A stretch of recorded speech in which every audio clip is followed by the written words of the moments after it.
pagi adik kami dimanapun berada, semoga dalam keadaan sehat dan berjumpa kembali di daring mata pelajaran seni budaya.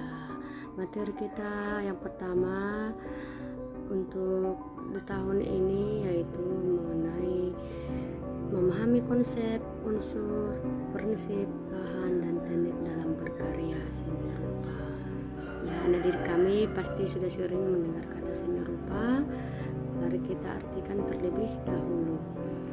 Pengertian seni rupa. Seni rupa adalah sebuah cabang seni yang mengapresiasikan pengalaman artistik manusia ke dalam sebuah bentuk yang dapat diraba oleh tangan dan ditangkap oleh mata dan dapat dinikmati dalam jangka waktu yang lama atau berulang-ulang. Fungsi karya seni rupa untuk kehidupan kita, baik untuk seniman maupun penikmat seninya atau orang yang melihat seni. Yang pertama, memuaskan batin seniman penciptanya atau memberikan kepuasan tersendiri. Yang kedua, memberikan keindahan yang dapat dinikmati secara luas dengan penilaian yang berbeda. Yang ketiga, menyampaikan nilai-nilai budaya dan ekspresi seniman. Yang keempat, sebagai benda kebutuhan sehari-hari dan benda praktis. Yang kelima, sebagai sarana ritual keagamaan. Yang keenam, sebagai alat untuk mengenang suatu peristiwa tertentu. Baik, kita lanjutkan ke unsur-unsur seni rupa. Unsur yang pertama itu ada titik, yang kedua garis, yang ketiga bidang, yang keempat bentuk, yang kelima ruang, yang keenam warna, yang ketujuh tekstur, dan yang kedelapan gelap terang. Ya, kedelapan unsur ini nanti yang akan kita perdalam. Kita masuk ke unsur yang pertama tadi, titik. Anak didik kami pasti sering mendengar kata titik ya, baik di bahasa Indonesia ya. Yang bahasa Indonesia dengan yang seni budaya itu titik itu sama, hanya saja fungsinya berbeda. Baik, titik di dalam seni rupa ini nanti akan berfungsi menjadi dasar dari sebuah seni rupa ya. Inilah bentuk awal untuk menggambar. Coba perhatikan gambar yang kedua ini. Ini sebuah benda itu bisa terbentuk dengan adanya titik. Ya, dalam gambar ini semuanya itu adalah bagian-bagian atau kumpulan-kumpulan titik membentuk sebuah benda. Oke, dengan variasi titik-titik ini nanti itu ada teknik pointillisme. Pointillisme ini nanti melukis menggunakan kombinasi berbagai variasi ukuran dan warna titik. Nah, jadi titik ini bisa divariasikan. Kita lanjut ke garis.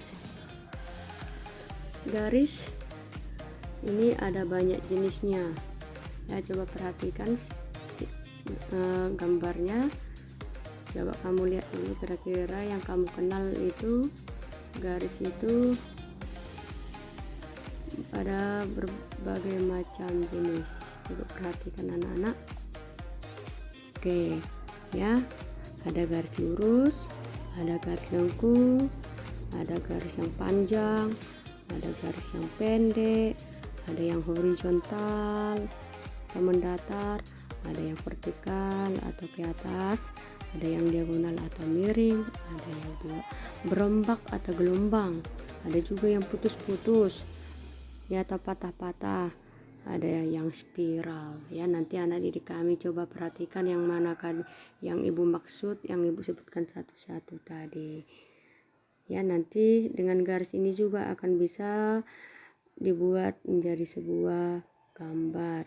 Oke, kita ini nanti masuk ke pertanyaan pertama kan. Kamu tuliskan nanti ini 10 jenis-jenis garis.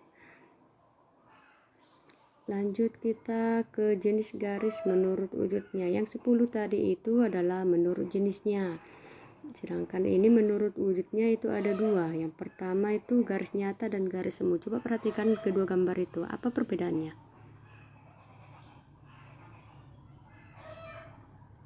ya. Perhatikan dulu baik-baik apa perbedaan kedua gambar itu dengan adanya garis nyata dan garis semu. Oke, itu menjadi tugas di dalam pertanyaan kedua.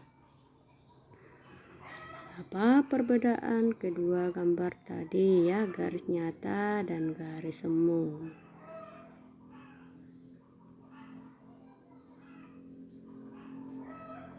Kita lanjut ke bidang. Oke, bidang ini kalau di matematika mungkin kamu kenal ya, atau disebut dengan bidang datar. Oke, ada namanya lingkaran persegi panjang, segitiga, bujur sangkar, ada jajar genjang, ada yang trapesium, ada belah ketupat, ada layang-layang, dan ada juga nanti adalah bidang tidak beraturan ya. Nah, kalau ini rata-rata yang simetris, ya, ada yang tidak simetris, dan itu juga bisa digunakan dalam berkarya seni rupa. Kita lanjut ke bentuk. Bentuk ini ada dua jenis nanti, yaitu bentuk geometris, dan bentuk geometris ini juga dibagi menjadi dua jenis, ada yang kubistis dan ada yang silindris. Ya, bentuk ini dalam matematikanya ini disebut dengan bangun ruang. Coba perhatikan, yang bentuknya kubistis ini bagian dari geometris ya. Yang kubistis itu yang pakai angka 1 dan angka 2. Ibu berharap kamu kenal yang nomor 1 itu apa namanya? Nomor 2. Sedangkan yang silindris itu angka 3, 4, 5, 6, 7. Ya, ada 2 yang kubistis, ada 4 yang silindris. Oke, anak didik kami nanti coba dituliskan ke bagian-bagiannya. Oke, ini pertanyaan 3 dan 4. Tuliskan 7 contoh bentuk geometris. Yang mana bentuk kubistis dan bentuk silindris. Nanti jangan sebutkan pakai angka lagi ya, tapi sebutkan nama bendanya. Yaitu pertanyaan nomor 3 tadi, tuliskan 7 contoh bentuk geometris. Yang keempat, yang mana bentuk kubistis dan bentuk silindris. Kita lanjut ke bentuk non geometris ya. Non geometris ini seperti pada lukisan ya. Lukisan ini kenapa disebut geometris ya, banyak bentuk yang tidak beraturan ya, dan juga pada lukisan pemandangan alam dan juga pada lukisan manusia ya, banyak juga bentuk kayak bentuk kuping ya kan, bentuk hidung, bentuk bibir, bentuk leher, bentuk mata, dan lain-lainnya.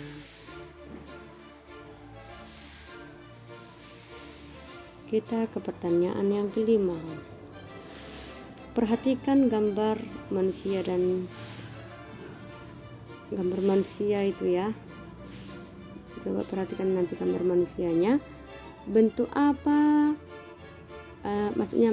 Bidang atau bentuk apa yang pembentuk gambar tersebut? Uraikan secara rinci. Contohnya kepala ya. Kepala itu bidang apa atau bentuk apa awalnya? Mungkin kuping, lehernya, matanya, giginya, dan lainnya. Oke, uraikanlah secara rinci. Baik anak di kami, itu saja untuk pelajaran kita hari ini. Untuk lanjutannya kita lanjutkan pada pertemuan ketiga. Selamat mengerjakan tugasnya, dikerjakan nanti di buku catatan, baru fotokan kirim di Classroom di jawaban pribadi. Terima kasih ya.